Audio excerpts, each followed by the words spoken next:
जय श्री राम के नारे को आप एग्रेसिव नारा बोलते हैं।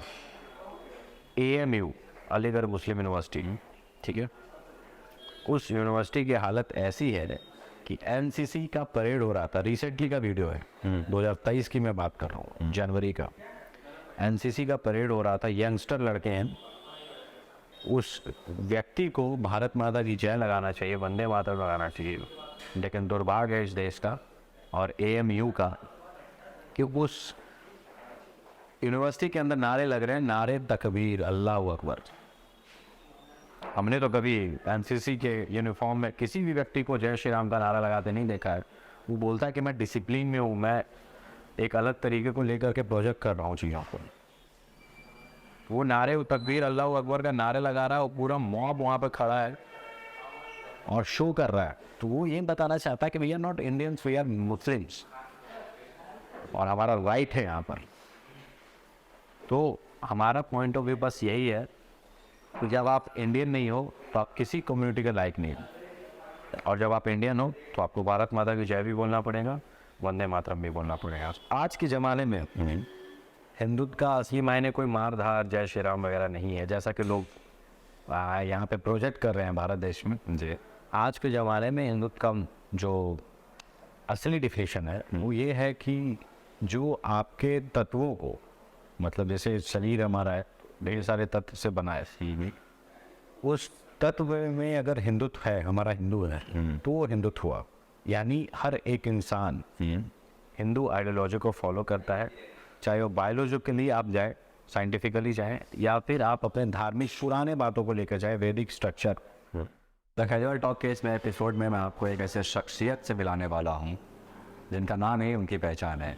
प्रख्यात हिंदुत्ववादी हिंदू यशराज सिंह जी का स्वागत है आपका हमारे शो में। Thank you. The casual talk में अगर बात की आपके प्रारंभिक जीवन की, जीवनी जहाँ से स्टार्ट होती है, तो उसकी क्या कहानी रही है, कैसी रही आपके प्रारंभिक जीवन?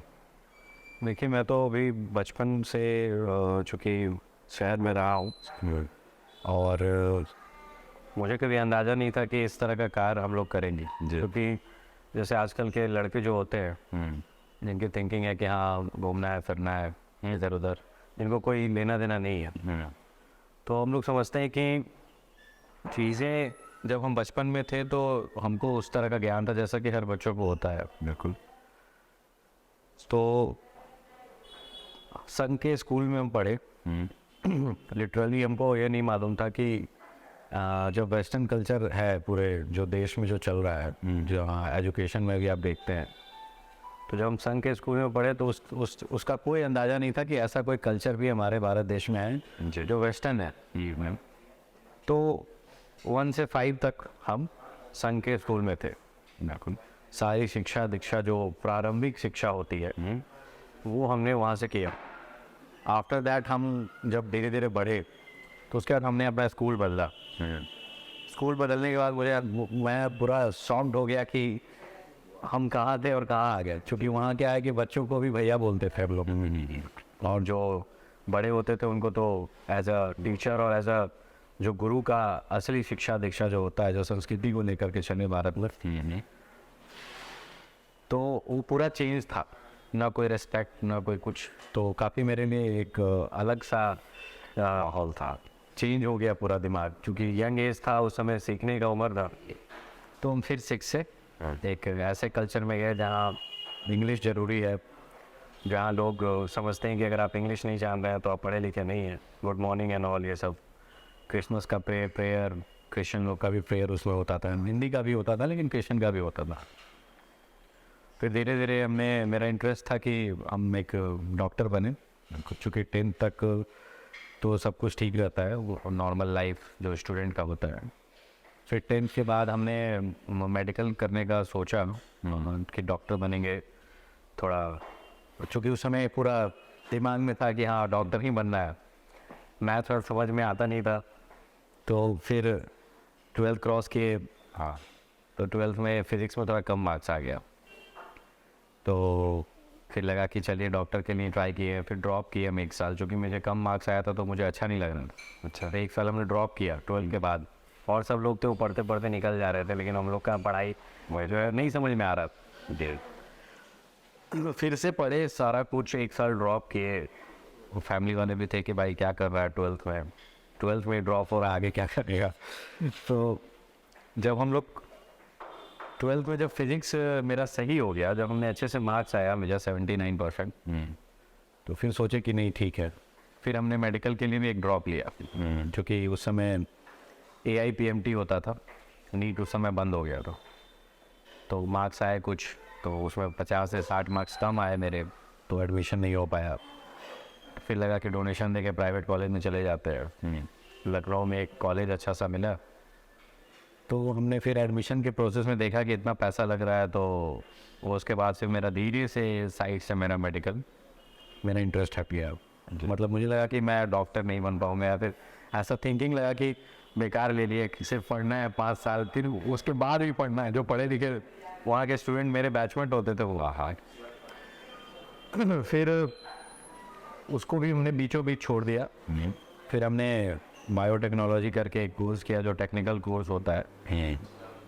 और उसके बाद ग्रेजुएशन जब हमारी कंप्लीट हुई, तो सोचा कि चलो अब बायो में भी कुछ नहीं है, हमने कुछ समझ में नहीं आया। पूरा लाइफ मेरा जो है इस तरह का चीज़ कि हाँ बस चलता गया, हम जैसे जैसे चल रहे हैं, जैसे जैसे जो चीज़ें आती थी उसको फेस करते गए। देन आफ्टरवर्ड्स हमने लॉ किया, अभी फाइनल चल रहा है। अच्छा। और मेरा पूरा इंटरेस्ट लॉ में आया, और पूरे देश की जो चीज़ें हैं, चाहे वो सामाजिक स्तर पे हो, भौगोलिक स्तर पे हो, हमारी थिंकिंग ही पूरी चेंज हो गई। और लगा कि एक यूथ को यही सोचना चाहिए कि वो अपने लिए नहीं जी, अपने देश के लिए भी सोच करके काम करे, चाहे वो डॉक्टर ही बने, इंजीनियर ही बने। क्योंकि आज के ज़माने में मल्टी वर्कर होना बहुत ज़रूरी है। सही। जैसा कि आजकल लोग कोई यूट्यूबर बन रहे हैं, कोई कुछ कर रहे हैं, तो ये सब इनिशिएटिव जो यूथ आजकल देश के अंतर्गत आ रहा है, वो बात अलग है कि आपको देश के बाहर लेके चला जाया जाता है एक मोटा सा पैकेज दे करके, चाहे आप गूगल में जॉब कर रहे हो या फिर ये। तो इंडियंस तो हर जगह है, लेकिन टैलेंट जो है वो इंडिया में खर्च होना चाहिए। और यहाँ पे हम साधन बनाएं कि इंडियंस का इतना बड़ा टैलेंट हमारे इंडिया में ही रहे और हम लोग उसको बड़ा करो जी। तो ये सोच करके फिर हमने लॉ किया, और अभी कंप्लीट होने वाला है। और मैं चाहता हूँ कि देश के प्रति जो भी हमारे इतिहास से छेड़छाड़ हुआ है उस चीज़ को आगे उजागर करूँ। और सडनली फिर मेरा ग्रेजुएशन के बाद धीरे धीरे एक राष्ट्रवाद का गूंज हमारे शरीर में हमेशा से था। तो उसके दौरान फिर हमने संघ में भी शिक्षा प्राप्त की। उसके बाद भी फिर मैं संघ में चला गया, वहाँ पे शिक्षा दीक्षा प्राप्त की, प्राथमिक किया, प्रथम वर्ष के लिए भी जाने वाला था। तो पूरा मेरा सेटअप चेंज हो गया, मेरा माइंडसेट बदल गया बिल्कुल, और पूरा राष्ट्र शक्ति के लिए हमने अपने आप को समर्पित कर दिया। बात अगर पारिवारिक पृष्ठभूमि की जाए तो फिर वो कैसा रहा है? पारिवारिक पृष्ठभूमि हम लोग एक मध्यम परिवार से आते हैं। हमारे पापा बिजनेसमैन हैं, और उन्होंने कभी हमें रोका नहीं, टोका नहीं, किसी भी चीज़ के लिए। क्योंकि स्टार्टिंग में जब हम कर रहे थे तो उनको अंदाज़ा ही नहीं था कि क्या है। मतलब उनको पता भी नहीं था, और हमको भी नहीं मालूम था कि हम क्या कर रहे हैं। मैं बस सोचता था कि सुबह किसी का फ़ोन आ जाए कि हाँ भैया यहाँ मदद चाहिए, हाँ, या ये चीज़ चाहिए, तो हम उसको करने लगते थे कि चलो भाई आ रहे हैं, सुबह से शाम तक हॉस्पिटल में ये वो। तो एक थिंकिंग जब मेरी धीरे धीरे डेवलप हुई कि हम करते चले गए। 6 महीना साल भर के बाद क्या हुआ कि मेरे पापा के सामने एक डिस्कशन आया। एक सीनियर व्यक्ति थे, पढ़े लिखे, वो जज से रिटायर कर रहे थे जी। तो मेरे पापा वहाँ बैठे हुए थे, वो जानते थे मुझे, मतलब ऐसा कि हिंदुत्व पे काम हो रहा है, तो कोई है व्यक्ति, लड़का है जी, तो वो बोले कि ये मेरा बेटा ही है। हम फिर हमसे पाओ मुझे, तुम क्या कर रहे हो यार, ये सब क्या सुनने में आ रहा है। तो हाँ, अब लेकिन एक ऑर्गेनाइजेशन बनाने का काम कर रहे हैं जिसमें गरीब हिंदू समाज की मदद हो सके और हम लोग उसको मदद कर सके। तो उनको लगा धीरे धीरे कि हाँ चलो ठीक है, एक साइड से ये भी, तो उनका भी इच्छा था कि मैं लॉ करूँ, तो मैं वो भी किया। और कोई रोक टोक नहीं, ना माँ से ना बाप से। माँ भी काफ़ी इंटरेस्टेड कि हाँ तुम कर रहे हो, तो वो भी हमेशा हमें सजेशन देते रहती हैं कि हाँ तुम ऐसे करो वो करो। तो पूरा फैमिली सपोर्ट के साथ, और पारिवारिक पृष्ठभूमि हमारे जो बड़े पापा है गॉडफादर, वो लोग यूपी में हैं। अच्छा। और पूरा परिवार को धीरे धीरे पता चल गया कि हाँ एटलीस्ट कोई कर रहा है। यानी मेरे फैमिली मेम्बर्स के पास भी जब बात जाती है तो उनको लगता है और लोग उन पे विश्वास नहीं कर पाते कि इनके परिवार वाले, मतलब मैं इनके परिवार में हूँ, बिलोंग करता हूँ उससे। और लोग काफ़ी शॉक्ड होते हैं कि हाँ यहीं पे हैं, बिहार में रह रहे हैं। इस तरह का थिंकिंग है यहाँ के लोगों का। नहीं, अगर एजुकेशन की बात की जाए, आपने साइंस से मतलब पढ़ाई की है, फिर लॉ, इतिहास, सनातन, ये सारे चीज़ को अगर कनेक्टिव किया जाए आपस में, तो कैसे कनेक्ट कर पा रहे हैं आप इसको? देखिए इसका कोई कनेक्टिविटी ही नहीं है। ये आध्यात्मिक चीज़ आपको एक आदमी रहने सहने के लिए, जैसा कि भारत देश का चीज़ बना हुआ है कि हम अगर इंजीनियरिंग करेंगे तो कल होके हम एक जॉब मिलेगी, 40-50 हज़ार रुपये महीना कमाएंगे, बेंगलोर चले जाएंगे, कहीं और चले जाएं, वहाँ पे आईटी कंपनी में कुछ हो जाएगा। तो ये कोई कनेक्टिविटी का चीज़ नहीं है। हम ये समझते हैं कि हर इंसान को वो करना चाहिए, क्योंकि आजकल के यूथ क्या है ना कि उनको मालूम ही नहीं कि उनको करना क्या है। कभी किन्हीं को मन करेगा हम बिज़नेस कर रहे हैं, किन्हीं को मन करेगा कि मुझे गवर्नमेंट जॉब चाहिए, जैसा कि बिहार में ज़्यादा देखने को मिलता है। कुछ भी हो जाए गवर्नमेंट जॉब ही चाहिए। लेकिन गवर्नमेंट जॉब आपको एक सरकारी पद पर रख सकती है, आपको उस चीज़ से बांध सकती है।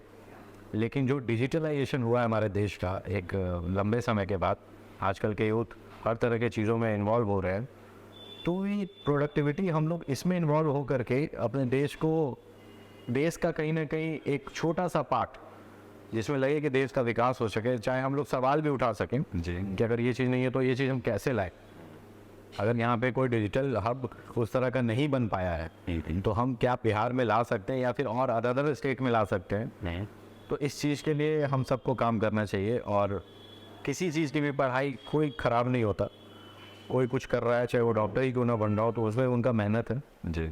तो सब लोग अपार्ट हैं, अलग अलग कनेक्टिविटी है, इसमें कोई कनेक्टिविटी ही नहीं है। जो जिस रास्ते पे चला है, एक रास्ते पकड़ के चला है तो उनको मंजिल मिलता ही है, ऐसा मेरा मानना है। यशराज सिंह खुद एक भारी भरकम नाम था। हिंदू यशराज सिंह के पीछे का क्या लॉजिक है? मैं अभी बैठा एक दिन सोच रहा था ऐसे, जब हम लोग चूँकि थिंकिंग हमारा डीपली पढ़ा जाता था, रात भर सोचना पड़ता था कि क्या करें। जी। 2-2 बजे तक, 3-3 बजे तक हम लोग रात में बात करते रह जाते थे लोगों से, पूरे इंडिया के। जी। चूँकि इंडिया से हर जगह से मुझे फ़ोन आता था। उस समय धीरे धीरे लोग जान भी रहे थे कि हाँ, तो हम सोचे कि चलो यशराज सिंह तो है, लेकिन हमारी आइडेंटिटी क्या है। जाहिर सी बात है कि हिंदू सब लोग हैं, क्योंकि हमसे भी लोग पूछते हैं कि आप हिंदू लगाए। लेकिन हमने सोचा कि नहीं, अगर मैं हिंदू लगा दूँ तो मेरी आइडेंटिटी से जो हमारी नाम की आइडेंटिटी है वो एक पहचान का भी उसी टाइम बात हो जाएगा कि हिंदू यशराज सिंह यानी हिंदुत्व का काम करता है। सिंपल था। तो मैंने फेसबुक पे एडिट करके अपना नाम हिंदू यशराज सिंह कर लिया। उसके बाद मैं देखा कि सब लोग हिंदू अपना अपना नाम लगाने लगे, हिंदू के आगे अपना अपना नाम। तो मुझे बड़ा अच्छा लगा और कितने लोग तो पोस्ट भी किए कि मैं आपसे इंस्पायर होकर आगे हिंदू लगा लिया हूँ। अच्छा। तो अच्छा चीज़ है ये।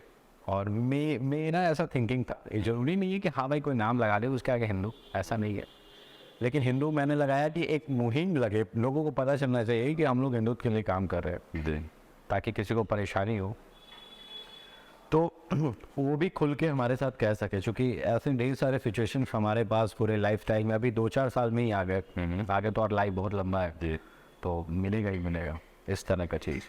आप हिंदुत्व को हमेशा सपोर्ट करते हो, प्रमोट करते हो। हिंदुत्व के असली मायने क्या हैं आपके नज़र में?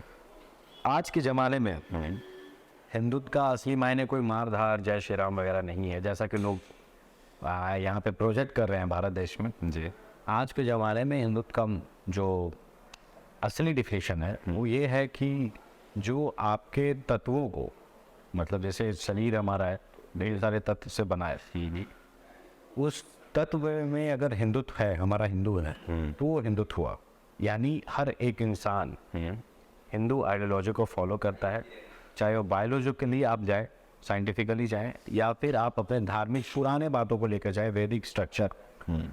तो इसलिए उस हिंदुत्व को समझना चाहिए, क्योंकि हमारा एक शरीर है, एक नश्वर शरीर है, जो हमारी गीता में लिखा गया है। जी। हमारे कृष्ण भगवान ने कहा है कि ये शरीर नश्वर है, लेकिन जो इसके बॉडी पार्ट्स हैं, जो मैकेनिज्म है, वो कोई मशीन नहीं है, वो कोई रोबोट नहीं है, बैटरी लगा दिया तो चल रहा है, उतना देर ही चलेगा, आप उतना देर ही खाइएगा पीजिएगा, ऐसा नहीं है। इसके अंदर कुछ तो ऐसा है जो आपको चला रहा है, आपका लाइफ स्पैन को लंबा किए हुए। तो इस धरती पर तो ढेर सारे जीव जंतु हैं, और जीव जंतु के पास भी दिमाग है, लेकिन इमोशंस भी हैं, सब कुछ है। लेकिन एक इंसान को इस तरह का प्रवृत्ति बनाया गया ताकि वो इस पृथ्वी का, धरती का रक्षा कर सके और अपनी आइडियोलॉजी को, जो कि वो फॉलो करता है, उसको प्रोजेक्ट कर सके। तो पूरी तरह से हम देखा जाए तो हिंदुत्व का मायने ये होना चाहिए पूरा डीप। क्योंकि अब मैं रामचरितमानस में दिखता है कि जब आप एक श्वास भी ले रहे हैं ना, हमारे श्वास में श्री राम है, भगवान है, बस विष्णु भगवान है, कण कण में विष्णु जी। तो ये इस तरह का चीज़, आइडियोलॉजी जो है पूरी तरह से हिंदुत्व पर टिका हुआ है, कहीं कोई दूसरा का विवरण ही नहीं है। अच्छा, पिछले कुछ समय से एक शब्द है सत्य सनातन, जिसकी बहुत ज़्यादा चर्चा होती है। अगर सच्चे मायने में आप डिफाइन करना चाहें तो सत्य सनातन है क्या फिर? देखिए, सनातन वैदिक चीज़ों से जो आया, जिसके बाद हिंदुत्व बना, हिंदू शब्द। तो सत्य सनातन, अब जैसे देखिए टाइम बदलेगा तो बहुत कुछ चीज़ें, सवाल जवाब सब होंगे जी। आज रामचरितमानस फाड़ा जा रहा है उनके कॉपी, कल उनके गीता भी कॉपी फाड़ा जाएगा, इसकी गारंटी है। ठीक है, तो सत्य सनातन कहने का मतलब ये है कि जो अलग कम्युनिटी के लोग हैं, जो चाहते हैं कि हाँ हमारा प्रोजेक्शन पूरा भरा पड़ा रहे देश में, देश के बाहर भी, जो कि असंभव हो रहा है, तो उसी चीज़ को प्रोजेक्शन के लिए लोग कह रहे हैं कि हाँ चलो सत्य सनातन शब्द का हम प्रयोग करेंगे। इससे ज़्यादा तो मुझे नहीं कहीं लगता है। बाकी इसके विशेष में अगर कोई किसी का विचार है जी। बढ़िया सनातन शब्द के लिए या फिर सनातन धर्म के लिए, तो वो भी बेहतर है, उसमें भी हम लोगों को समझना चाहिए। अगर इसमें भी कुछ वैचारिक चीज़ें निकलती हैं तो मतलब ये है कि लोगों के हिसाब से परसेप्शन चेंज होते रहते हैं, एकदम चेंज होते रहता है। हर किसी की अपनी थिंकिंग। कुछ दिन पहले था कि राम जी भी नहीं है, राम सेतु भी नहीं है, ऐसा चीज़ है। तो अभी तो बहुत चीज़ नहीं है, आएगा ऐसा लगेगा कि ये भी नहीं है, वो भी नहीं है। कुछ दिन बाद कहेगा कि जो इंसान की प्रवृत्ति बनी उसमें कहीं कोई धर्म का विश्लेषण ही नहीं था। तो ये जब महाभारत का युद्ध हुआ तो भीष्म पितामह जी लेटे रहे हम, ठीक है, तीर पे, ये सारे तीर पे। उन्होंने प्राण तब त्यागा जब उनकी इच्छा हुई।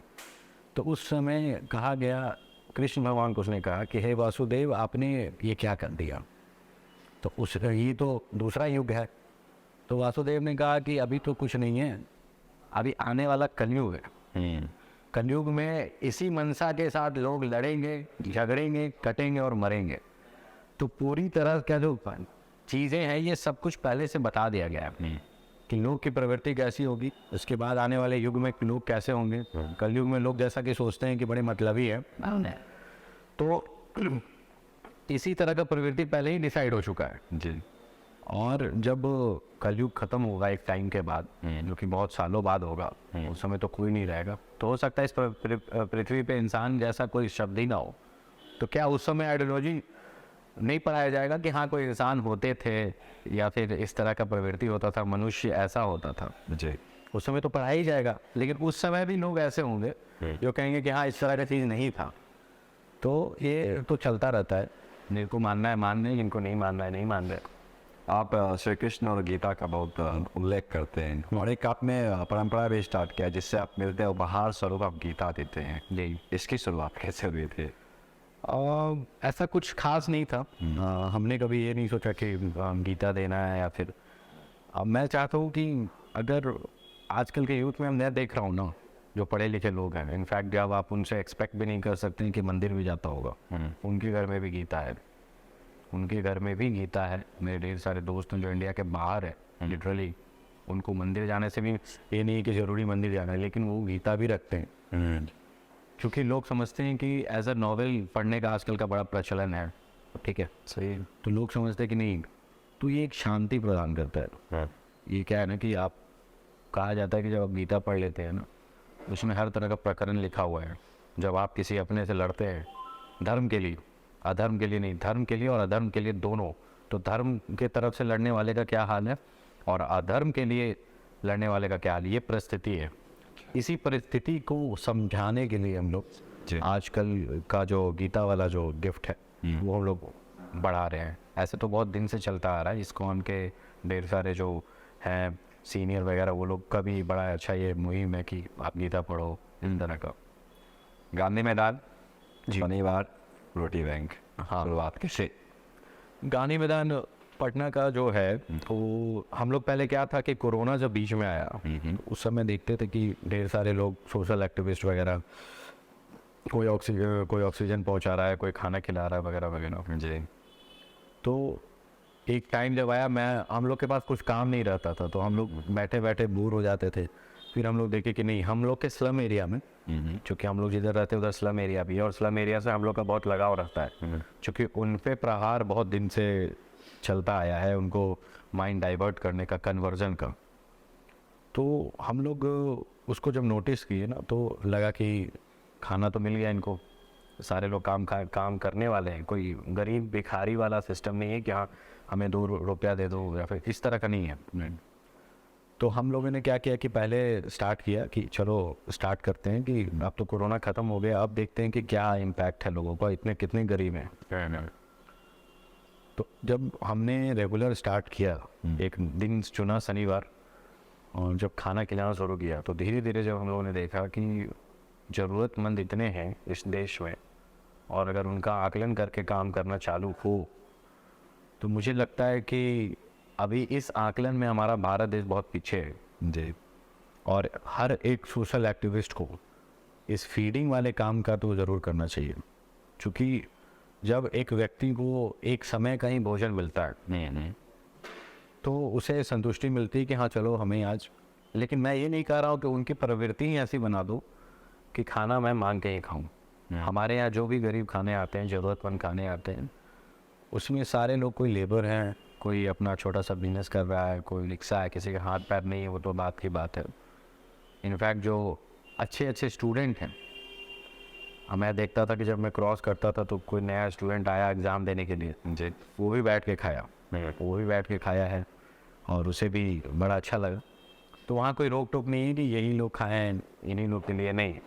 हम लोग ये सिस्टम पूरा बना दिए हैं, और जब भी हम लोग सैटरडे को टाइम पर, जो टाइम है हमारा 7 बजे, जब हम लोग जाते हैं वहाँ पे ना, पहले से सब लोग बैठे रहते हैं कि आज हमारा खाना यहाँ मिलेगा हमें। ये पूरा सिस्टम हमने सेटअप किया। इसके लिए एक धार्मिक भावना को भी जोड़ा कि उनको लगना चाहिए कि श्री राम की कृपा से, नारायण की कृपा से हमें भोजन मिल रहा है, तो उसका भी उद्घोष होता है। हम लोग हिंदू की आइडियोलॉजी को भी बताते हैं, हम लोगों ने साथ में तुलसी पूजन भी किया है जी। तो ये सिस्टम जो हम चाह रहे हैं कि गरीबों में पता लगना चाहिए कि अगर कोई अमीर हिंदू पैसा कमा लेता है तो ये नहीं है कि वो अपना घर बना लिया, मकान बना लिया, सीमित है, नहीं। अमीर हिंदू भी उस गरीब हिंदू के लिए है जिनको खाना नहीं मिल रहा है, ताकि कल होके कोई भी क्रिश्चियन, कोई भी एंटी हिंदू इस तरह का षड्यंत्र ना करें, जो उसको एक 5 केजी चावल के बूरी दे करके बोल दे कि हम कन्वर्ट हो जाओ। इसलिए मैं चाहता हूँ कि उनसे इंटरेक्ट रहूँ, उनके समस्याओं को देखते रहूँ, और उनके चीज़ों को भोजन के माध्यम से, फ़िलहाल अभी जहाँ तक हमारा मेहनत है, भोजन के माध्यम से ये ज़रूर बताता रहूँ कि हम लोग आपके पास हैं, साथ हैं, हम लोग कोई बदले नहीं हैं, अलग नहीं हैं, ना आपसे कोई छुआछूत वाली चीज़ें हैं जैसा कि कंट्रोवर्सी चलता है जी।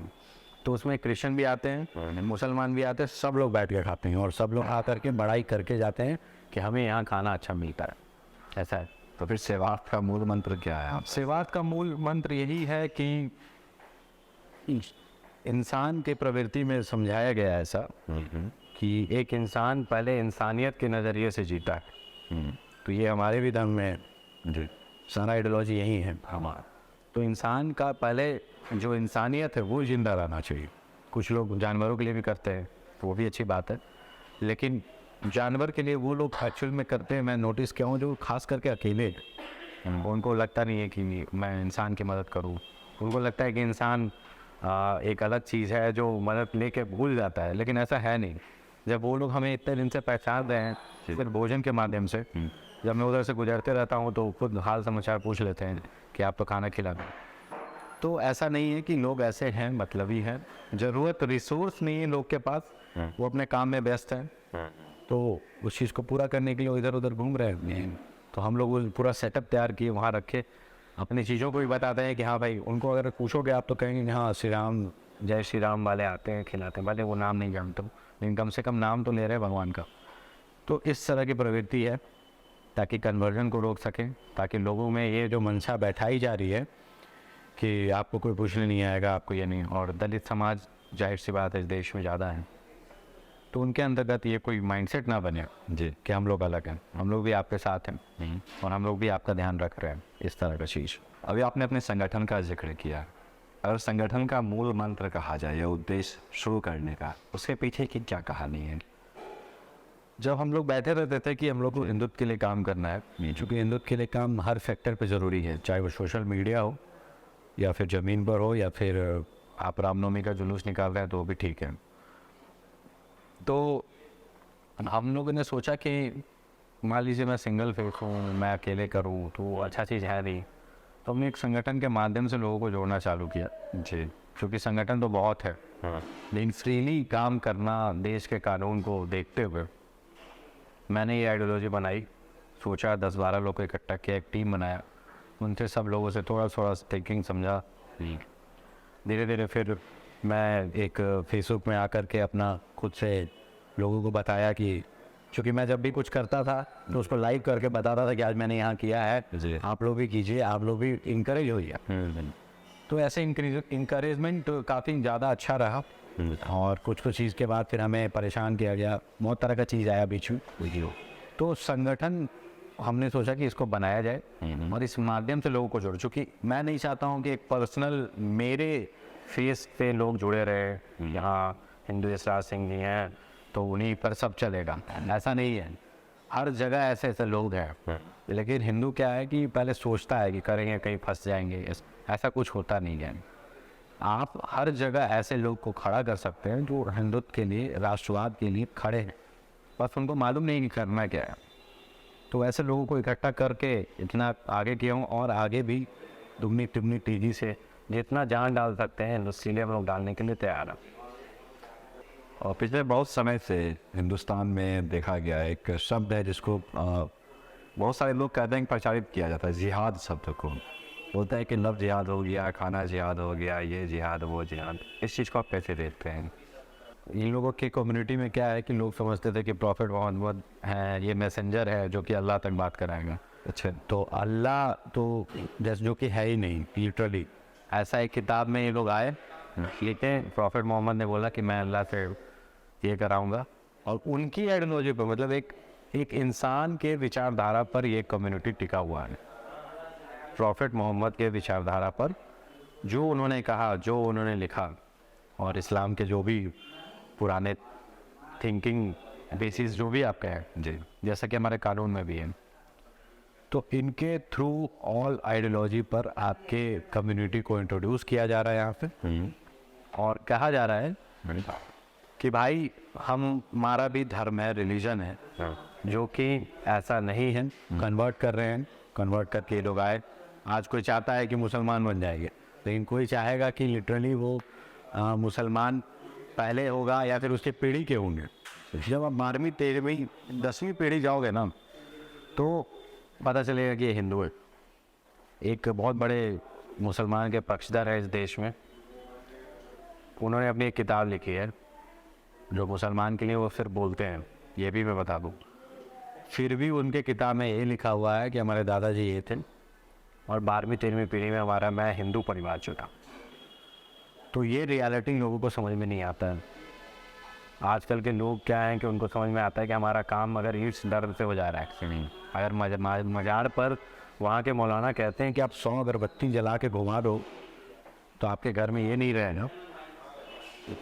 तो लोगों का ट्रस्ट का, भरोसा का यहाँ बात है, और ईश्वर हमेशा यही कहते हैं हमारे कि तुम हम पे भरोसा करो, अगर तुम हम पे भरोसा करते हो तो जो भरोसा है उसी भरोसे पे मैं तुम्हें दिख पाऊँगा। अगर तुम हम पे भरोसा नहीं करते हो और बिना भरोसे के मैं तुम्हें दिखने वाला भी नहीं हूँ। अगर किसी का, इंसान का भरोसा है कि ईश्वर है, भगवान है, राम है, हनुमान है, उन्हीं को ये चीज़ दिख सकता है। दूसरा अगर कोई नहीं मानने को तैयार है तो उनको दिखेगा भी नहीं। तो ये पूरी तरह की आइडियोलॉजी है। तो फिर एक्सेप्टेंस से होता है ना कि एक्सेप्ट किया जाता है किसी भी चीज़ को, जैसा आपने ये बोला। तो एक्सेप्ट क्यों नहीं किया जाता है किसी भी चीज़ को, सही चीज़ को सही तरीके से? जैसे कि मतलब क्या कहना चाहेंगे? कहना तात्पर्य, जैसे आपने बोला किताब की आपने बात की, जिक्र की, हर धर्म की अपनी एक किताब है। हाँ, उस हिसाब से सामने वाला भी आपको बोलेगा ना कि आपकी भी अपनी एक आइडियोलॉजी है। आइडियोलॉजी, वही तो मैं कह रहा हूँ हाँ कि ये आइडियोलॉजी जो है वो 1400 साल पहले आई है, वो सब जानते हैं। लेकिन हमारी आइडियोलॉजी, क्या कोई बताएगा कि हमारी आइडियोलॉजी कितने 100 साल पहले आई है? ऐसा कुछ था ही नहीं। जब आइडियोलॉजी की बात हम करते हैं तो जाहिर सी बात है हमारी आइडियोलॉजी का भी तो कोई बर्थ होगा। यहाँ इस साल में हिंदू जन्म आया, चाहे सनातन धर्म आया। जब ज्योग्राफिकल स्ट्रक्चर में आप जाइएगा ना, तो हमारा अर्थ है नरसिंह अवतार। अच्छा आप सुने होंगे, उनके सूंड पे है। फिर उसके नीचे आइएगा तो मत्स्य अवतार, विष्णु भगवान के जो अवतार होते हैं। उसके बाद एक क्रॉनिकल चीज़ों में जब आप बढ़े आगे तो एक आया हमारा ह्यूमन बीइंग, ठीक है। उस टाइम मन की जैसे लोग आदि मानव जो कहते हैं, और वो आदि मानव का जो संस्कृति जो चीज़ों को लेकर के आया, चूँकि नरसिंह अवतार, नरसिंह भगवान तो हमारे हिंदू धर्म में, विष्णु के अवतार भी हमारे हिंदू धर्म में। वो सब आइडियोलॉजी के बाद लास्ट स्टेज की बात है कि जब पृथ्वी का प्रारूप आया, तब हमारे पास आया कि हाँ कोई मनुष्य जाति में हम लोग इन्वॉल्व हो गए। इवोल्यूशन, ये लोग हम लोग पढ़े होंगे ज्योग्राफी में। ये इवोल्यूशन कल्चर जो है साइंटिफिक तरीके से बताया गया कि ऐसे करके एक इंसान की प्रवृत्ति हमारे अर्थ पर आई। और ये उसके पहले की जो आइडियोलॉजी है, जो वैदिक स्ट्रक्चर की है, वो सब तो हिंदू धर्म से ही है। कोई नया थोड़ी है वहाँ, कोई ना मोहम्मद है ना कोई कुछ है। तो ये बताने का तैयारी कर रहे हैं कि इस टाइम से हमारा हिंदू धर्म है, मतलब ब्रह्मांड की शिक्षा दीक्षा से लेकर के एट लास्ट जब आप इंसान बनते हैं तो उसी आइडियोलॉजी से बनते हैं। वहाँ पे कोई किताब, कोई ग्रंथ, कोई कुछ नहीं था, सिर्फ एक ब्रह्मांड था जिसके थ्रू ये चीज आया। एक शब्द है जिसका बहुत ज़्यादा प्रचार प्रसार किया गया था, सहिष्णु। वो क्या है? सहिष्णु आज के जीवन शैली में पूरे भारत देश के अंतर्गत अगर कोई जात है, कोई इंसान है, तो वो हिंदू कम्युनिटी का लोग है। अच्छा, जिनको ये भी पता नहीं रहता है कि उन्हीं के घर के बगल में अगले धमाके की तैयारी चल रही है, टेररिज्म का अड्डा बन चुका है, क्योंकि उनको लेना देना ही नहीं है इस चीज़ से। जैसे कि पहले भी बताया मैंने कि उनको मालूम है कि हम घर में ठीक है, हमने अपना घर बना लिया है, हम सेफ हैं, ठीक है। लेकिन उनको सडनली जब ये न्यूज़ आता है कि संकट मोचन मंदिर में वाराणसी के अंतर्गत ब्लास्ट हो गए, इतने लोग मारे गए, तब उनकी आंखें खुलती है, यार ये क्या हो गया, हम तो ये नहीं सोच रहे थे, हम तो ये एक्सपेक्ट नहीं कर रहे थे। किसी चीज़ के बीच में कोई इंसान खड़ा है, अब पता चला ताज होटल मुंबई, इतना बड़ा टेररिस्ट अटैक, इतने लोगों को मार, अक्षरधाम टेम्पल के अंतर्गत अटैक, मस्जिद के अंदर अटैक हम लोगों ने कभी सुना ही नहीं, कभी भी नहीं सुना।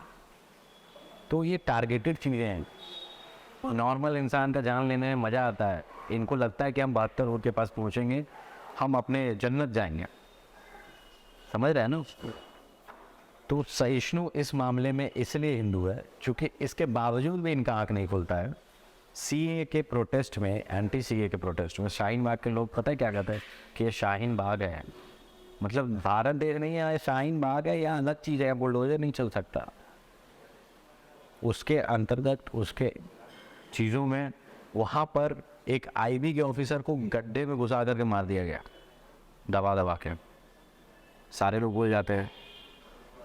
रिसेंटली जिहाद का केस देखिए, श्रद्धा, ठीक है, श्रद्धा को मर्डर किया गया, फ्रिज में डाला गया। ऐसा आप सोच सकते हैं कि कोई व्यक्ति इतना खतरनाक माइंडसेट का हो सकता है। हिंदू में क्या होता है, वो मुझे परेशान कर रहा है, मैं उसको जेल में डलवा दूंगा, उसको ज़्यादा से ज़्यादा आप गोली मार सकते हैं। लेकिन बचरिंग जो चीज़ें आई है ना, उस काटना फाटना, टॉर्चर करना, ये सारे टेररिज्म के द्वारा सीखे हुए चीज़ें हैं। इंडिया का मोस्ट पढ़ा लिखा स्टेट कर्नाटक, केरला, ये सब के सेक्टर में आते हैं।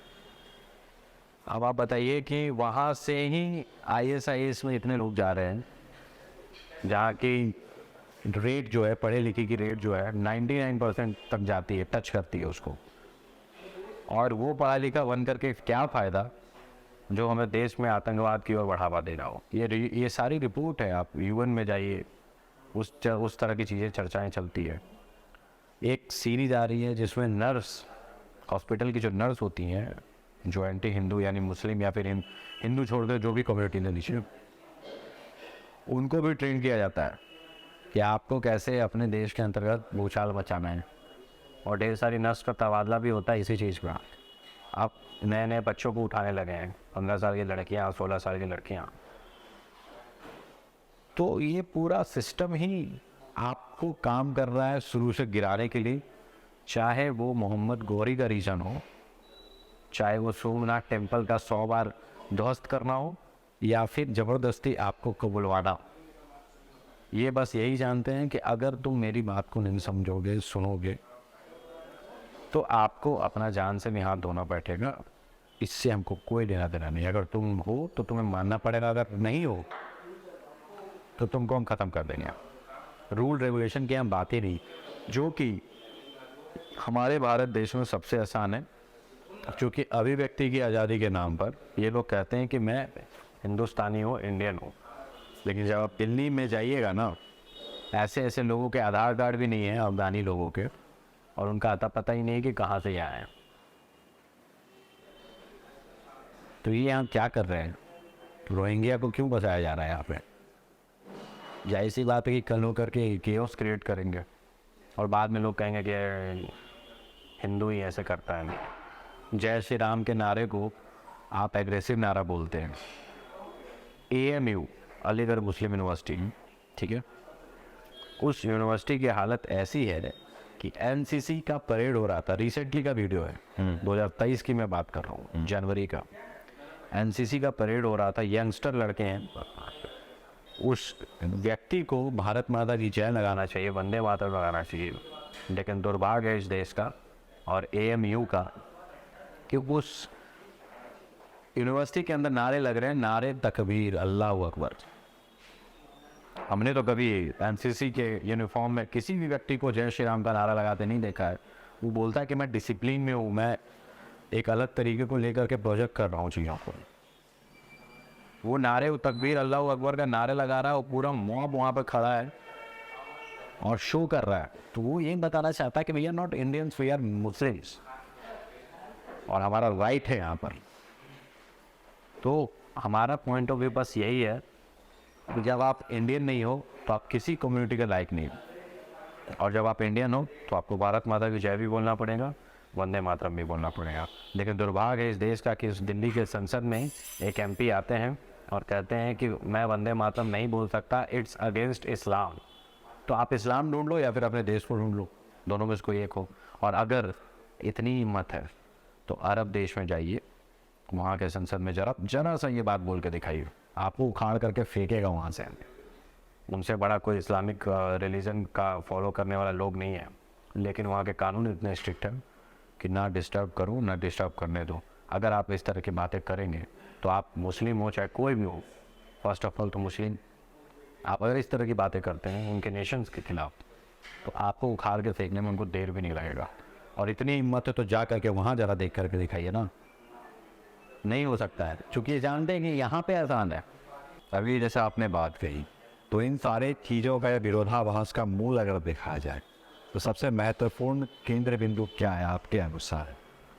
मतलब किस चीज़ का विरोधाभास? विरोधाभास जैसे आपने बोला कि कोई भी धर्म के विशेष के जाति के लोग आपका विरोध करते हैं किसी भी चीज़ को लेके, या उनके अंदर एक हिम्मत हो जाती है किसी भी चीज़ को करने की। तो ये मूल कुछ ना कुछ तो वजह होगा ना, इसका एक रीजन होगा ना, कि ऐसे ही तो कोई कुछ नहीं करता है। सबसे बड़ी बात तो ये हो जाती है। हाँ, उसके पीछे आप रीजन बोल लीजिए, वजह बोल लीजिए, जो भी बोल लीजिए, कुछ ना कुछ तो होगी। आपके अनुसार क्या है वो? मेरे अनुसार यही है कि लोग यही चाहते हैं कि ये देश को बांटा जाए। JNU के स्टूडेंट का भी एक स्टेटमेंट आया था 2-4 साल पहले की बात है, वो चिकन नेक काटने की बात करते थे, ठीक है। उनका कहना था कि हम असम को, ये सब को साइड कर देंगे, बच जाएगा इतना इंडिया, है ना। बांग्लादेश में मिला रहे थे वो।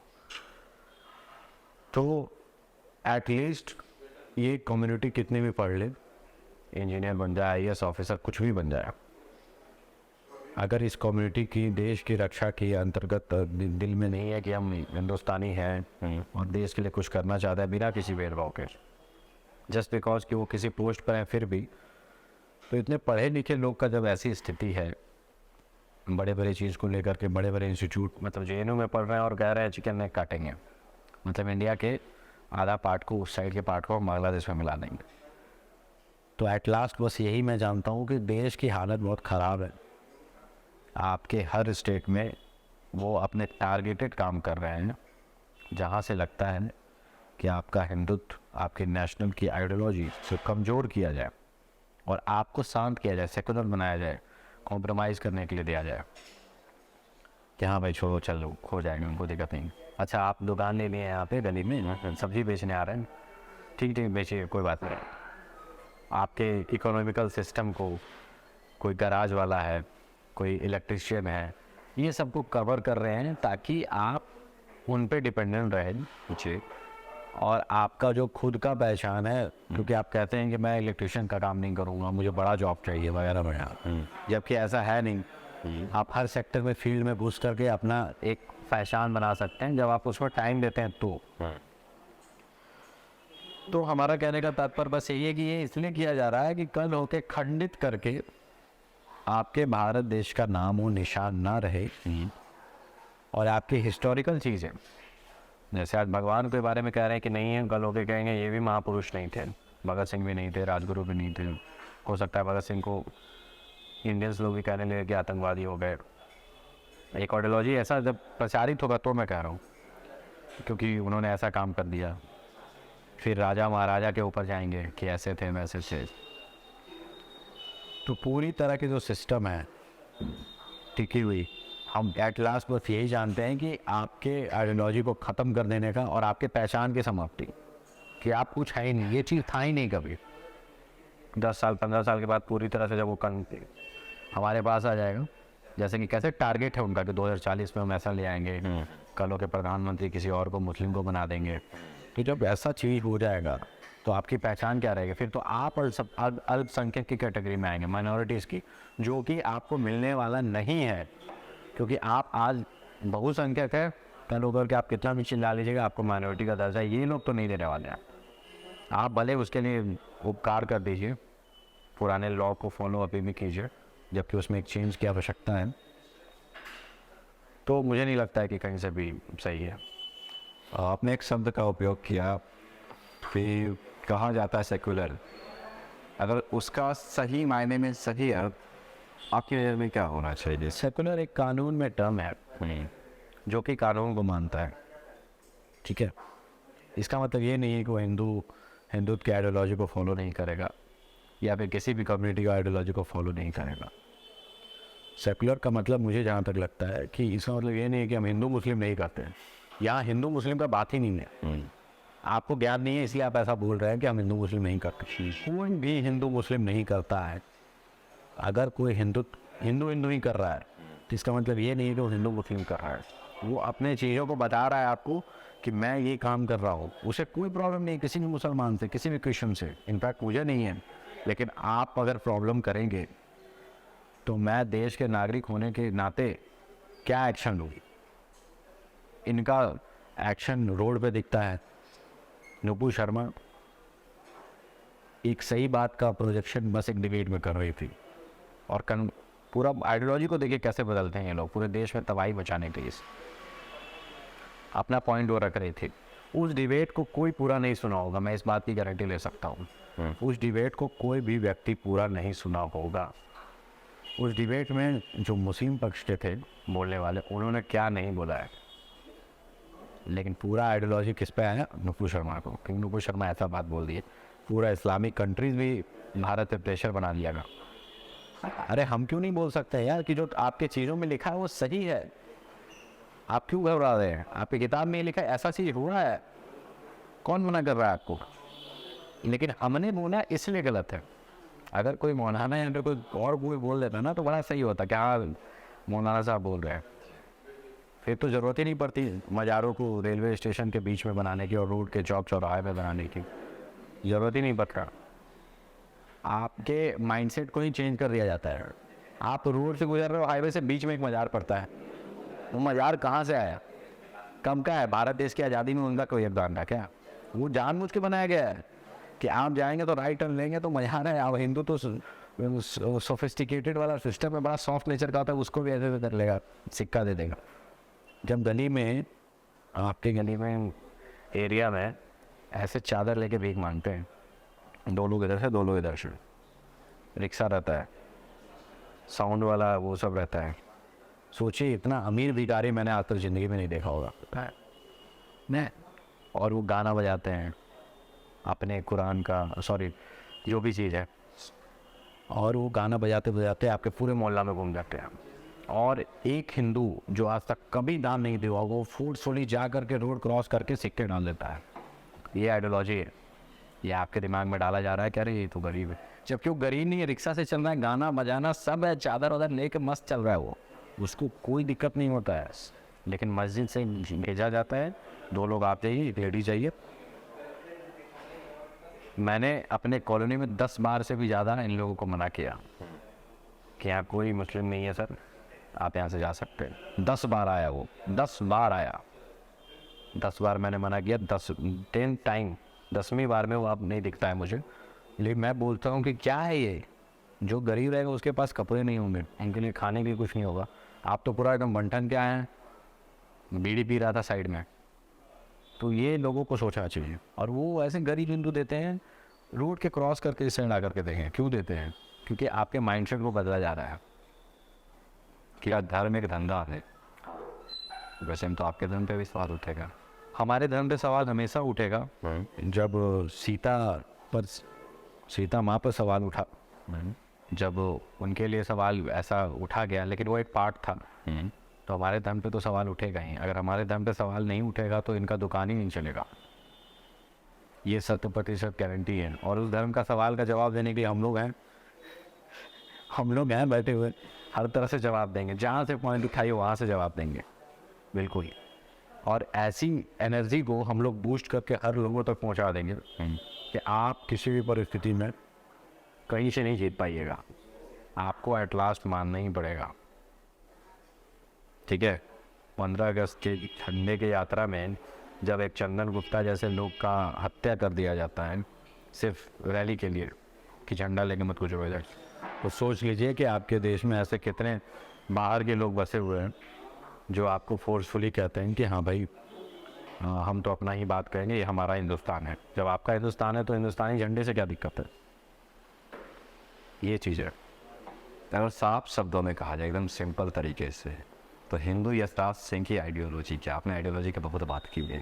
हाँ, अगर एकदम सिंपल तरीके से समझाया जाए तो हिंदू यशराज सिंह का आइडियोलॉजी यही है कि हम अपने धर्म की रक्षा करें और राष्ट्र की रक्षा करें। धर्महित और राष्ट्रहित, ये 2 पॉइंट।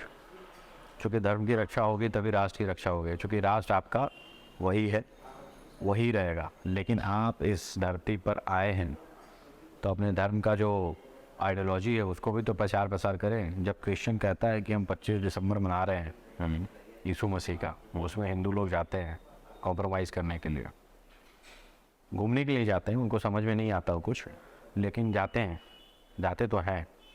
हमने कभी नहीं देखा क्रिश्चियन को कि मंदिर में जा रहे हैं, हमने मुसलमान को भी नहीं देखा कि वो मंदिर में जा रहा है। आपके उस समझ में तो उसको भी नहीं आएगा, वो भी जा रहा है तो गलत है, और अगर कोई हिंदू भी मस्जिद में जा रहा है तो भी गलत है, क्योंकि उसको समझ में नहीं आ रहा है क्या है। उसको हनुमान जी और शिव जी ही समझ में आएंगे, उनको ये कल्चर नहीं समझ में आ सकता, जैसा कि उनको वो कल्चर नहीं समझ में आ सकता है कि कैंडल जला करके हम बड़ा पीस का वैल्यू देंगे। हमारे संस्कृति में दिया जलाने की प्रथा है। हम कैंडल एज घर में जब लाइट नहीं होता था, आजकल इन्वर्टर आ गया तो हम लोग जलाते थे मोमबत्ती। तो ये पूरा सिस्टम जो है ना, हर कोई अपना पॉपुलैरिटी, धर्म की पॉपुलैरिटी के लिए चाहता है कि हमारा धर्म आगे बढ़े और हम उस चीज़ को आगे बढ़ाएं। लेकिन हम लोग ऐसा कभी नहीं चाहते हैं। अब हम लोग को फोर्सफुली करना पड़ रहा है, क्योंकि इन लोगों ने नाक में दम करके रख दिया कि हम आगे हैं तो हम सुपीरियर हैं, तो हम तुम इसमें आ जाओ, उसमें आ जाओ। ये चीज़ चलता आ रहा है, 嗯 तो हम लोग को शो करना पड़ता है कि भाई हम लोग हैं अभी यहाँ पर। और मजबूती के साथ हैं, हर तरह से प्रमाण। आप जहाँ जाइए, गांव घर में कहीं भी, एक इंसान सुबह उठ करके, कितना भी खराब इंसान हो, चाहे वो चोर डकैत ही क्यों ना हो, आप जहाँ जाइएगा हमारे धर्म की संस्कृति का एक फ़ोटो ज़रूर पाइएगा, ठीक है। तो उसका भी भरोसा है भगवान में, जो चोरी भी कर रहा है, डकैती भी कर रहा है, कुछ भी कर रहा है गंदा से गंदा का, तो वो भरोसा वो इंसान अपने भगवान पे जता रहा है, जो भगवान से उसको उम्मीद है कि हमने ये किया है, मेरे से माफ़ी हो गई, गलती हो गया, माफ़ कर दीजिए। तो इसी आइडियोलॉजी का प्रोजेक्शन जो है ना, आजकल लोग गलत समझ करके कर रहे हैं, और जो सही व्यक्ति है वो नहीं कर पा रहा है। उनको लगता है मतलब की दुनिया सब मतलब ही है। ये एक वैचारिक इंसान की बात हो रही है, आप इसमें अपने आप को ऊपर वाले को मत घसीटो। अच्छा। हाँ, उन पे सब छोड़ दो और उन चीज़ों को लेकर के फॉलो करो जो इंसान का चीज़, एक्चुअल इंसान का जो कर्म और धर्म है वो है। और वो कर्म धर्म किस में लिखा है? तुम्हारी गीता में है, वो आप पढ़िए, उसमें समझ में आएगा। आपको कहीं कुरान में नहीं दिखेगा कि इंसान को क्या करना चाहिए। कुरान में बस यही लिखा है कि आप को कहाँ से लाया गया, आपको क्या करने के लिए भेजा गया, ये बात लिखा हुआ है सारे आयतों में। और ऐसे ऐसे आयत हैं जो जिस पे बैन लगना चाहिए, लेकिन लग नहीं सकता, क्योंकि सवाल उठाएंगे तो ये देश ऐसा हो चुका है अभी कि फिर वही बात हो जाएगा कि यहाँ हिंदू मुसलमान हो रहा है। आपके आइडियल कौन है और आइडियल की परिभाषा क्या होनी चाहिए? हमारे आइडियल छत्रपति शिवाजी महाराज, जिन्होंने हिंदू स्वराज के लिए बड़ा स्मार्टली तरीके से लड़ाई लड़ा। अच्छा। बड़ा स्मार्टली तरीके से, चूँकि उनका जो थिंकिंग था, ऐसे राजा महाराजा कहीं मिलेंगे नहीं। और ये राजा महाराजा इतने बड़े राजा हैं ये लोग कि आजकल के भले वो कोई पैसे वाले होंगे, ये लोग अगर नहीं होते हमारे देश में, हमारे देश की संस्कृति एकदम जीरो हो गया था। ठीक है, शॉर्ट हाइट, अपने घर परिवार की संस्कृति को बचा करके, परिवार का ध्यान रखते हुए, एग्रेशन में आकर के कोई एक्शन नहीं लेना, तरीके से पॉइंट पर काम करके जो एंटी हिंदू काम हो रहा था, कन्वर्ट हो रहा था, उनके साम्राज्यों को जो लूटा जा रहा था। जब एक टाइम ऐसा आया कि पूरा जगह मोहम्मद के पूरा इतिहास को बिछा दिया गया था लास्ट तक। एक एक कोने में इस्लामिक स्टडी चीज़ों को स्थापित कर दिया गया था, उसको कोई हटाने वाला पैदा नहीं दिया था। एक सिंगल व्यक्ति जिन्होंने खुद से अपनी सेना बनाई, खुद से चीज़ों पर चले, और आज भी उस आइडियोलॉजी को फॉलो करने वाले हमारे इंडियन नेवी, जब हमारा इनका पुण्यतिथि आया तो उसका एक स्ट्रक्चर दिया। क्योंकि उनको क्या कहा जाता था, इंडियन नेवी का सोल्जर।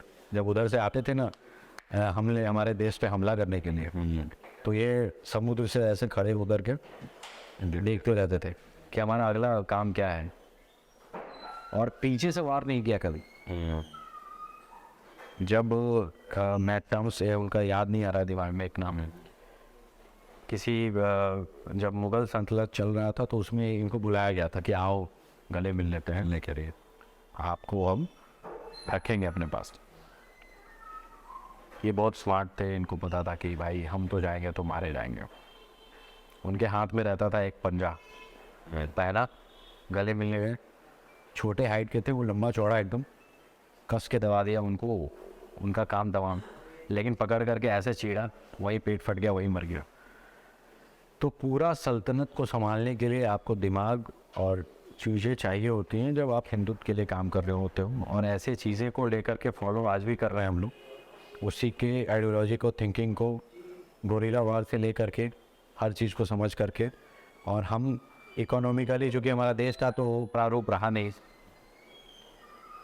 तो वैसे लोग हमारे आइडियोलॉजी हैं। देश की बात आए तो भगत सिंह हैं, जो फांसी पे चढ़ना तो ज़रूरी समझे, जब लगा कि अंग्रेज़ ये कर देंगे तो बम भी मार करके बताया कि हाँ भाई हम ताकतवर हैं। महाराणा प्रताप अपने इतने बड़े महाराजा हो करके भी मेवाड़ के घास की रोटी खाई। ऐसा कोई कर सकता है कभी? कोई नहीं करेगा। फिर आप आगे जाइए, जब आप आगे बढ़े इसके भी आगे, तो हमारे सुभाष चंद्र बोस, जिन्होंने आज़ाद हिंद फौज की स्थापना की, इसलिए की क्योंकि हमारी आज़ादी में ऐसा भावना प्रदर्शित कर दिया गया था गांधी वाली विचारधारा का कि वो इरिटेट हो चुके थे कि आखिर हो क्या रहा है, कि भाई हम कब तक मार खाते रहेंगे। कोई मुसलमान आकर के एक जाहिर सी बात कर दिया था कि वो हिंदुओं को मारा, और उसमें फिर गांधी जी का कहना था कि जाने दो, हम लोग को हिंसा नहीं चाहिए, हम लोग एक चीज़ के लिए नहीं बने हैं। तो वो नपुंसकता जब हमारे भारत देश के अंदर डाली जा रही थी, तो सिंगल सुभाष चंद्र बोस थे जिन्होंने कहा कि हम तो भाई हम करने जा रहे हैं, आपको सोचा बता दें, आपको अच्छा लगता तो ठीक है, नहीं तो हम तो कर रहे हैं। किया उन्होंने, और उस काम को किया। तो ऐसे ऐसे शूरवीर जो हैं हमारे धरती पर, जो कभी नाक नहीं कटने दिए, और ऐसे ढेर सारे लोग हैं जो हमारे देश के लिए और देश के पुराने, इसके पीछे भी जाइए तो संस्कृति में भी इन्वॉल्व रहे, राजा महाराजा जैसे लोग। तो पूरी तरह से आइडियोलॉजी हम लोगों की इन लोगों पर स्थापित है। रियल आइडियल तो हम लोग के यही हैं और हीरो हैं। तो हम लोग चाहते हैं कि और लोग भी इनको जानें, बढ़िया से समझें, और एकेडमिक चीज़ों के साथ साथ एक कहानी इनके भी पढ़े। आपकी खुद की एक फैन बेस है बहुत तगड़ी, बहुत सारे लोग आपको चाहते, एडमायर करते हैं, पसंद करते हैं। उनके लिए आपका सबसे महत्वपूर्ण संदेश बोल ले या फिर बात बोल ले जो एक पहुंचाना चाहते हैं, कि आपको लगता है कि नहीं ये महत्वपूर्ण चीज़ है जो मेरे चाहने वाले इस चीज़ को भी एडमायर करें और इस चीज़ पे चले, फॉलो करें, हाँ हम क्या बोलना चाहिए वो? हमारे लिए तो जो लोग हमें प्यार करते हैं, जो या फिर उनको लगता है कि मैं कुछ करूँगा इन सब चीज़ें के लिए, या फिर कर रहा हूँ, तो मैं चाहता हूँ कि वो हमसे एक्सपेक्टेशन ना रखें कि हम कुछ कर देंगे बहुत बड़ा और हम ही आ जाएंगे हर जगह। ऐसा नहीं है। हम चाहते हैं कि हर लोग ऐसा बने जो इस परिस्थिति से लड़ने के लिए तैयार रहे। और फैन बेस कमाना बहुत आसान चीज़ है। आजकल इंस्टाग्राम रील्स पे भी बहुत अच्छे से फैन बेस लोग कमा लेते हैं, डांस करके, गाना गा के।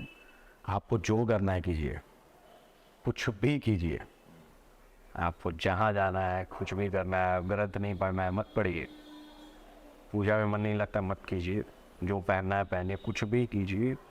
Eight last as a nation holder आपने भारत देश में जन्म लिया है, और इसके संस्कृति को पूजने वाले यहाँ के बाहर के लोग हैं ज़्यादा जो इम्प्रेस हो रहे हैं। अब ये नहीं है कि हाँ कोई बहुत बड़ा आदमी वहाँ पूजा वाला के बाबा के पास चला गया तो हम भी जाएंगे, वो चला गया तो आप उसके आइडियोलॉजी को फॉलो कर रहे हैं, लेकिन वो उसको मालूम है कि मेरा यही उद्धार होने वाला है। तो ये बात को आप समझिए। आपका टारगेट होना चाहिए कि हम लोगों की मदद कैसे करें। आपका टारगेट ये होना चाहिए कि हमारे कम्युनिटी में जितने लोग हैं वो अपने नेशंस का जो हिस्ट्री है, जहाँ जहाँ हम लोग से गलती हुई है, उस चीज़ को टारगेट करके हम लोग उस पर भी काम करें ताकि हमारा गलती ना हो। और एक टाइम अपने देश के लिए तो ज़रूर दें, 24 घंटे में 1 घंटा ही सही, लेकिन दे ज़रूर। या फिर नहीं हो पा रहा है तो जो कर रहा है उसका साथ दीजिए, क्योंकि आपसे अगर नहीं हो पाता है कोई बात नहीं, कम से कम जो कर रहा है उनका तो साथ दे सकते हैं। लेकिन एक्सपेक्टेशंस ये मत सोचिएगा कि हम आपके ठेकेदार हैं। मेरा पर्सनल काम है वो भी मैं करूँगा। मेरे पास चूँकि मेरी आइडेंटिटी अब ये हो गई है, इसलिए मैं इस चीज़ को और तेज़ी से कर रहा हूँ। और इसमें बड़ा टाइम लगता है, संघर्ष जाता है। किसी ने मुझे सैलरी नहीं दिया आज तक 1 रुपये, और ना मुझे चाहिए। लेकिन हम चाहते हैं कि आप लोग ऐसा वाइंड अप करके काम करें कि हम लोग जैसे लोगों की ज़रूरत ही नहीं पड़े। सिंपल सा फंडा है, सब लोग करेंगे तो हर लोग से फ्री रहे। बाकी सारी बातें तो आपने बहुत अच्छी कही, बात अच्छी भी लगी, लेकिन एक महत्वपूर्ण बात, हाँ मैं चाहता हूँ कि बहुत ही जिम्मेदारी के साथ आप इसका आंसर, नैतिक जिम्मेदारी, सामाजिक जिम्मेदारी सबको ध्यान में रखते हुए शादी कब कर रहे हैं? शादी के लिए तो एक्चुअली क्या है कि हमने कभी सोचा नहीं कि हम शादी भी करेंगे। रियलिटी यही है, क्योंकि हमारे लाइफ में तो ढेर सारे लोग आए, मुझे अभी भी ऑफ़र आते हैं कि मैं आपको 2 साल से देख रही हूँ, मैं आपको 4 साल से देख रही हूँ, एक दिन मैं आपके पास आ करके डायरेक्ट आपको ये करूँगी। लेकिन मैं समझता हूँ कि हमें वो वीर चाहिए जो मैं कर रहा हूँ उसका सपोर्ट कर सके। नहीं तो अगर मेरी शादी भी जिनसे होगी हो सकता है टूट जाए, क्योंकि मैं इस चीज़ में पीछे हटने वाला हूँ नहीं। और हर बाप अपनी बेटी को देता है इसलिए ताकि मेरी बेटी सेफ रहे, अच्छे से रहे। तो ऐसा किसी बाप का मुझे नहीं लगता है कि मुझे देख कर ऐसा थिंकिंग बनेगा कि इसके पास मैं भेज दूंगा तो बढ़िया से रह पाएगी।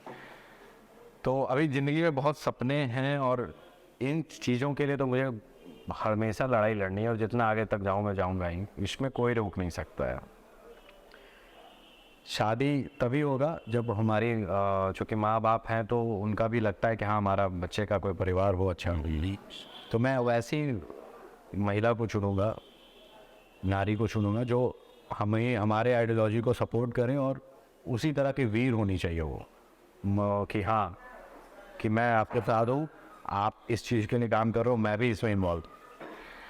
तो पूरा वही सिंपैथी हिंदू यशराज सिंह की बारात जाने के लिए लाखपत और लाइन में लगे पड़े। तो ये चीज़ है।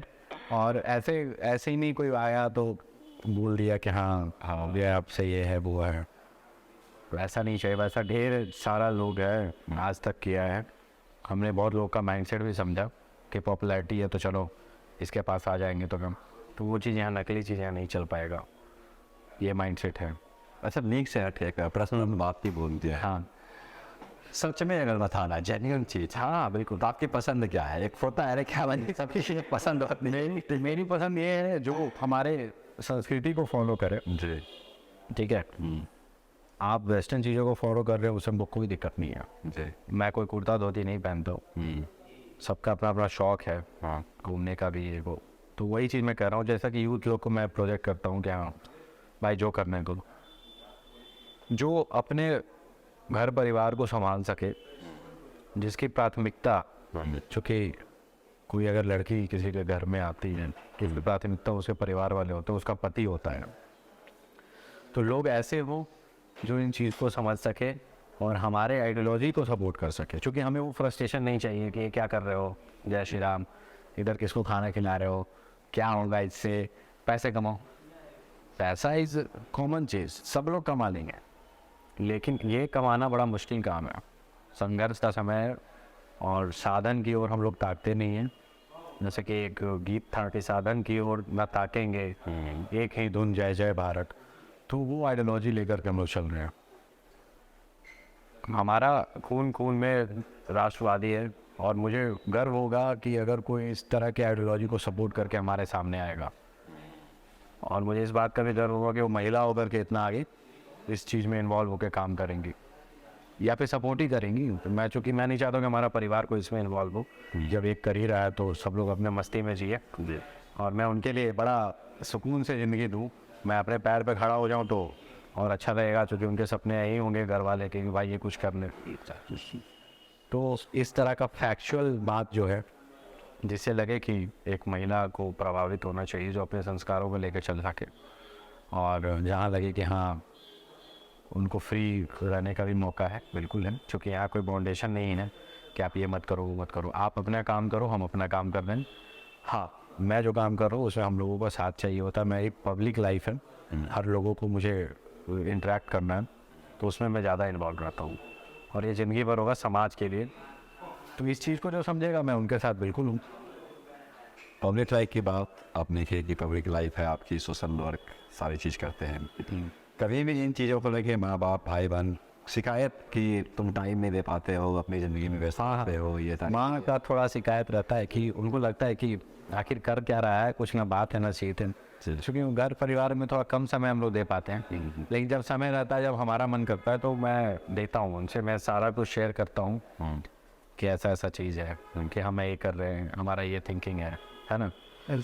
नहीं है तो ये शिकायत तो होता ही है, एक सामाजिक व्यक्ति को लिए तो झेलना ही पड़ता है।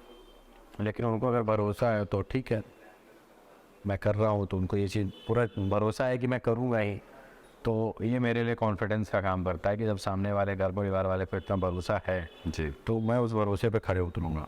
अब ये तो मुझे भी नहीं पता कि मैं क्या करूँगा, वो तो परिस्थिति के ऊपर डिपेंड करता है, लेकिन हाँ ठीक है करेंगे। सामाजिक कार्यों के अलावा फेवरेट टाइम पास कर लीजिए या फिर रुचि कह लीजिए, वो क्या है आपका? मैं लोगों के साथ रहना ज़्यादा पसंद करता हूँ, चूँकि मैं अकेले रहता तो उस दिन मैं पूरा डिस्टर्ब हो मुझे लगता है कि भाई दुनिया में कुछ है ही नहीं, हम कहाँ जब मैं फिर से मिलता हूँ 10-12 लोग से तो मुझे लगता है कि मैं नॉर्मल हूँ, जी जी ठीक है। लेकिन जब नहीं रहता है ना ऐसा तो लगता है कि अरे यार कहाँ आज बोरिंग हो रहा है, कुछ हो नहीं रहा है कोई फ़ोन नहीं, कोई कुछ नहीं।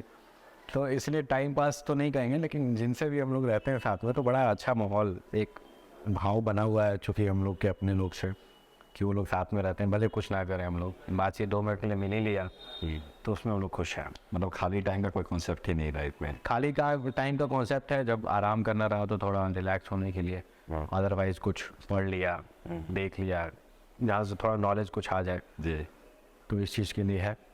ऐसे ज़्यादातर खाली तो नहीं रह पाते हम लोग, क्योंकि घर पे भी हैं तो फ़ोन कॉल 3-3 घंटे 4-4 घंटे, किसी का कुछ हो गया, किसी का कुछ हो गया, है ना।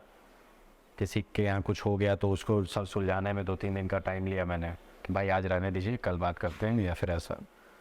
तो पूरा चीज़ जो है, एक सेटअप जो है हम लोगों का, ध्यान हर जगह पर है। काम भले लेट से होगा लेकिन होगा ज़रूर, जहाँ साधन लगता है कि हाँ इस तरह का काम कर सकते हैं हम तो करेंगे। सबसे ईजीएस्ट वे या तरीका क्या है हिंदू यशराज सिंह से कनेक्ट होने का? ईजीएस्ट वे तरीका, एक तो मेरा जो नंबर है वो पब्लिक है, लेकिन वो मेरा नंबर एक्चुअली में है नहीं पर्सनल, तो लेकिन वो नंबर पे अगर आप फ़ोन कर लेते हैं, क्योंकि फ़ोन ही हमारा ईजीएस्ट वे है कनेक्ट होने का। ईमेल आईडी वगैरह पे भी आजकल ढेर सारे स्पैम आते हैं तो उतना ध्यान नहीं दे पाते हैं, लेट से देते हैं।